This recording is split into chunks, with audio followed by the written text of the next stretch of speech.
নমস্কার ফ্রেন্ড, আজকে একটা বিশেষ সংবাদ নিয়ে আপনাদের সামনে এসেছি। সেটা হচ্ছে আবহাওয়া সংক্রান্ত। তো যেটা জানতে পারলাম এইমাত্র যে বঙ্গোপসাগরে একটা নিম্নচাপের সৃষ্টি হয়েছে। সেটা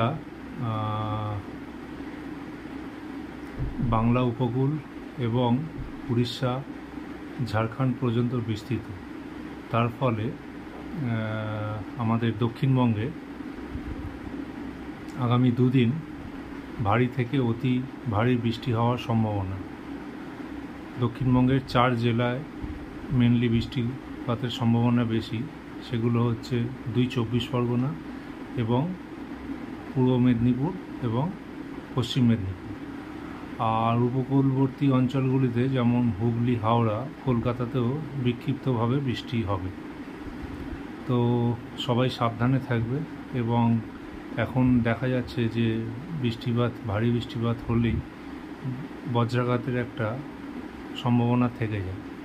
তাই সবাইকে রিকোয়েস্ট, সবাই এই সময়টাতে সেফলি আন্ডার শেড বা শেড জাতীয় কোনো জায়গায় নিজেদেরকে সেফভাবে রাখার চেষ্টা করবে।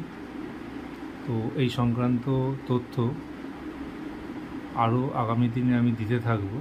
যদি আপনাদের ভিডিওটি ভালো লাগে তবে লাইক, শেয়ার, কমেন্ট এবং আমার ইউটিউব চ্যানেলটিকে সাবস্ক্রাইব করবেন।